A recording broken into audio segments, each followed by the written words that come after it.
ನಮ್ಮ ಆಹಾರ ವ್ಯವಸ್ಥೆಯಲ್ಲಿ ಡೈಟಲ್ಲಿ ತುಂಬಾ ಜನ ಮಾಡ್ತಾ ಇರುವ ಒಂದು ಕಾಮನ್ ಮಿಸ್ಟೇಕ್ ಏನು ಸ್ವಲ್ಪ ಅರ್ಥ ಮಾಡ್ಕೊಳ್ಳೋಣ. ನಾವೇನಾಗ್ತಾ ಇದೆ ಇವತ್ತು ಅತಿಯಾದ ಕಾರ್ಬೋಹೈಡ್ರೇಟ್ ಅನ್ನ ನಮ್ಮ ಆಹಾರದಲ್ಲಿ ಕೊಡ್ತಾ ಇದೀವಿ.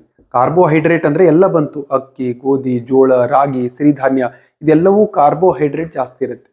ಅದೆಲ್ಲವೂ ನಮ್ಮ ದೇಹಕ್ಕೆ ಗ್ಲೂಕೋಸ್ ಅನ್ನ ಕೊಡುತ್ತೆ. ಸೊ ಈ ಗ್ಲೂಕೋಸ್ ನಮ್ಮ ದೇಹಕ್ಕೆ ಅವಶ್ಯಕವಾಗಿ ಬೇಕು. ಆದರೆ ಅದು ಎಷ್ಟು ಬೇಕಾಗುತ್ತೆ ನಮ್ಮ ದೇಹಕ್ಕೆ ಗ್ಲೂಕೋಸ್ ಅನ್ನೋದು ಎದರ ಮೇಲೆ ಡಿಪೆಂಡ್ ಆಗುತ್ತೆ ಅಂತಂದ್ರೆ ನಮ್ಮ ಫಿಸಿಕಲ್ ಆಕ್ಟಿವಿಟಿ ಲೆವೆಲ್ ಮೇಲೆ ಡಿಪೆಂಡ್ ಆಗುತ್ತೆ.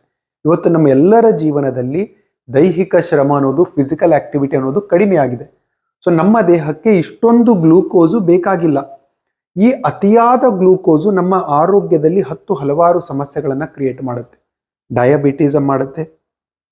ಡಯಾಬಿಟಿಸ್ ಬರುತ್ತೆ, ಒಬೆಸಿಟಿ, ವೇಟ್ ಜಾಸ್ತಿ ಆಗುತ್ತೆ, ಹಾರ್ಮೋನಲ್ ಇಂಬ್ಯಾಲೆನ್ಸ್ ಆಗುತ್ತೆ, ಕೊಲೆಸ್ಟ್ರಾಲ್ ಜಾಸ್ತಿ ಆಗುತ್ತೆ, ಫ್ಯಾಟಿ ಲಿವರ್ ಆಗುತ್ತೆ.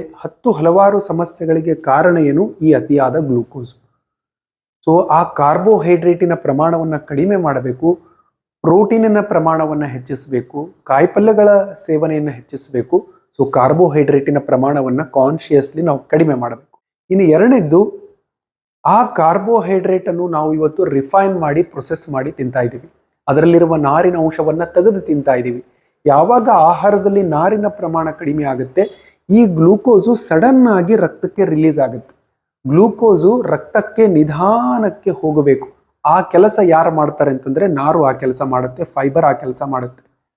ಸೊ ನಾರನ್ನ ತೆಗೆದು ಏನು ರಿಫೈನ್ಡ್ ಕಾರ್ಬೋಹೈಡ್ರೇಟ್ ಏನ್ ತಿಂತಾ ಇದೀವಿ, ಸಿಂಪಲ್ ಕಾರ್ಬೋಹೈಡ್ರೇಟ್ ಏನ್ ತಿಂತಾ ಇದೀವಿ, ಅದರಿಂದ ಹಲವಾರು ಸಮಸ್ಯೆಗಳಿಗೆ ಅದು ಒಂದು ಕಾರಣ ಆಗುತ್ತೆ. ಸೊ ನಮ್ಮ ಕಾರ್ಬೋಹೈಡ್ರೇಟು ಕಾಂಪ್ಲೆಕ್ಸ್ ಇರಬೇಕು, ರಿಫೈನ್ಡ್ ಆಗಬಾರ್ದು.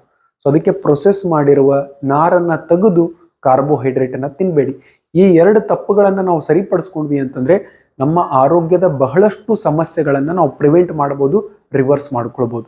ಸೊ ಇದನ್ನ ಅರ್ಥ ಮಾಡಿಕೊಂಡು ನಿಮ್ಮ ಆಹಾರ ಕ್ರಮದಲ್ಲಿ ಈ ಬದಲಾವಣೆಯನ್ನ ತಗೊಂಡು ಬನ್ನಿ. ಧನ್ಯವಾದ.